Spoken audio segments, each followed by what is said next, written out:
Everyone, I really hope you are doing great. आज हम लोग एक बहुत ही इंपॉर्टेंट जजमेंट और हिस्टोरिकल जजमेंट डिस्कस करेंगे which is called national legal service authority which is also called NALSA versus union of India. So 15th April 2014, making a rising sun for the country as we welcome a landmark judgment by the appellate court of the nation, that is Supreme Court. The bench of Justice K.S. Radhakrishnan and Justice A.K. Sikri gave the verdict in the proceeding of National Legal Service Authority versus Union of India. The ruling declared that India recognizes a third gender category and that all fundamental rights are accessible to them, और उनको जो है सारी fundamental rights भी मिली है बगैर किसी bias के या discrimination के। Citizens too are given the opportunity to self determination of genders, कि वो अपना खुद self determine कर सकते हैं, खुद decide कर सकते हैं कि वो कौन से gender के हैं। ठीक है। The judgment gave shelter to the transgender community who have long faced the issues of abuse, harassment, violence and torture. The court further said that the non-compliance will ultra-vires, अगर आप इसको comply नहीं करते हो, मतलब ये जो जजमेंट हमने दिया है, अगर आप थर्ड जेंडर को रिकॉग्नाइज नहीं करते हो तो ये आर्टिकल 14 को वायलेट करेगा, 15 को वायलेट करेगा, 16 को वायलेट करेगा, 19 को, 21 सबको वायलेट करेगा। फैक्ट्स क्या थे इस केस के? An Indian statutory body constituted to provide a free legal services to weaker sections of the society. ये नालसा है क्या? नालसा एक स्टैट्यूटरी बॉडी है जो कि फ्री लीगल सर्विसेज प्रोवाइड करती है वीकर सेक्शन जो थोड़े से कमजोर है पैसे से। तो उन्होंने एक रिट पिटीशन फाइल कर दी 2012 में with the supreme court of India. Another writ petition in 2013 by Poojaya Mata Nasir Kaur ji Women Welfare Society followed the previous writ to protect the rights of Kinnar या transgender community. Lakshmi Narayan Tripathi proclaimed a hijra and pleaded before the court in the present case. The plea was to recognize their gender. उन्होंने plea क्यों लगाई थी? खुद एक मतलब transgender थे। इन्होंने plea क्यों लगाई थी? ताकि इनको आइडेंटिटी मिल सके एज अ ट्रांसजेंडर, सॉरी मतलब थर्ड जेंडर। तो बेसिकली क्या होता है ना, अब इस जजमेंट के बाद से ही पहले सिर्फ मेल फीमेल का ही कॉलम होता था जब हम सेक्स डिटरमाइन कर रहे होते थे, लेकिन अब क्या है? Male, female and third gender. ठीक है, तो इतना बड़ा चेंज आया था इस पर्टिकुलर जजमेंट से, इसीलिए जजमेंट को समझाना जरूरी है। It further stated that it prevents from the exercising their legal rights to choose their sexual inclinations. वो अपने सेक्सुअल इंक्लिनेशंस भी चूज कर सकती है as it एक second it further stated that it prevents them from exercising their legal rights to choose their sexual inclinations, that is against article 14 and 21 of the constitution, right to equality and equal protection of law and the right to life with dignity and respectively.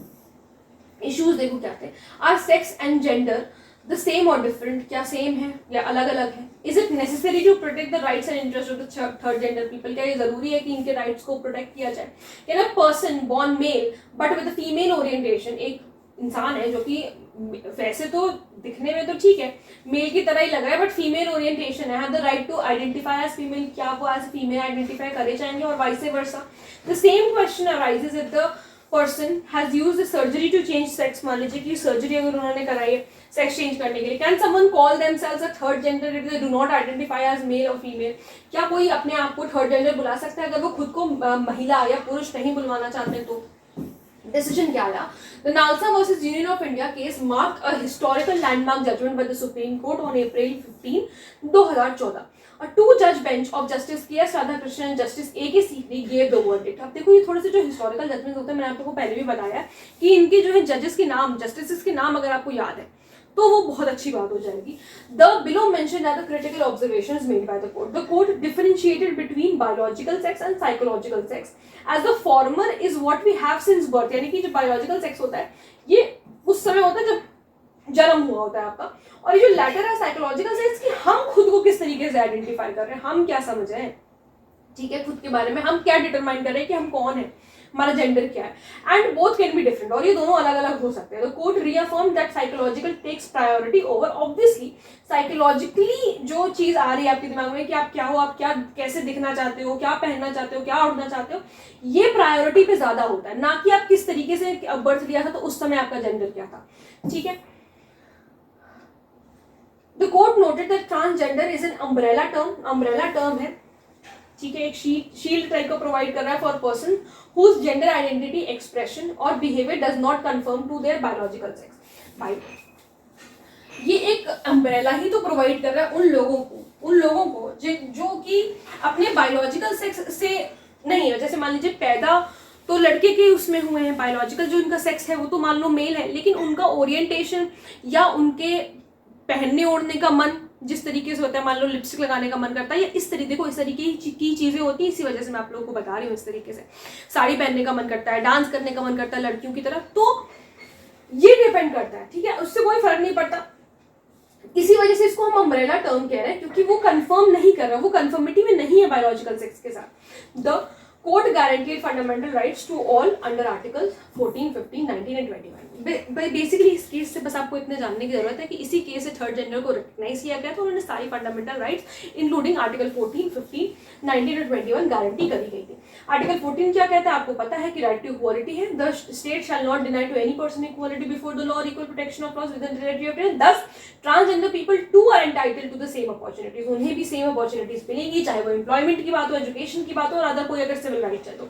Discrimination सिर्फ इस ground पे करना कि इनका gender कुछ ऐसा सही समझ में नहीं आ रहा है, ये नहीं होगा, ये वायलेट करेगा आर्टिकल 14 को, क्योंकि ये इनइक्वालिटी दिखाएगा बिफोर द लॉ और अनइक्वल प्रोटेक्शन उन्हें लॉ के नजरों में मिलेगा।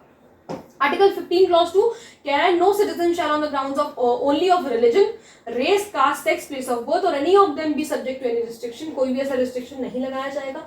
The court asserted that the third gender people are equally legally entitled to access public places. भाई वो कहीं पे भी जाना चाहे वो जा सकते हैं, रेस्टोरेंट में जाना चाहे, कोई वॉशरूम यूज करना चाहे पब्लिक कर सकते हैं, ठीक है। Article 15 clause 4 states that state is permitted to make any special provision for the advancement of any socially and educationally, आपको पता है SCBCs के लिए जो है स्टेट लॉज बना सकती है, तो यहाँ पर उनके लिए भी लॉज बनाए जा सकते हैं। It asks the government to treat them as socially and economically backward class. Transgender को जो है यहाँ पर कहा गया कि ये सोशली और इकोनॉमिकली बैकवर्ड है, so the state government could extend reservations to them in public employment, तो इनको भी रजिस्ट्रेशन कह रही हूँ, इनको भी रिजर्वेशन मिलना चाहिए। एंड एजुकेशन इंस्टीट्यूशन, कहाँ पर, पब्लिक एम्प्लॉयमेंट में और एजुकेशन इंस्टीट्यूशन में, ठीक है। Article 19(1) provides all citizens the freedom of speech and expression. Thus, under this provision, privacy, self-identity, personal integrity and autonomy are safeguarded. ठीक है। Article 21 states that no person shall be deprived of his life or personal liberty except according to the procedures established by law. Thus, discriminating against the third gender ये violate करेगा इस fundamental right को भी। अगर आप discriminate कर रहे हो third gender को, उनकी right to life को भी आप hamper करोगे। So, I really hope आप लोगों को NALSA versus union of India अच्छी तरीके से समझ में आ गया होगा। अगर कोई प्रॉब्लम है, कोई डाउट है तो आप लोग मुझसे कमेंट सेक्शन में पूछ सकते हैं। मिलते हैं नेक्स्ट वीडियो में। Thank you so much.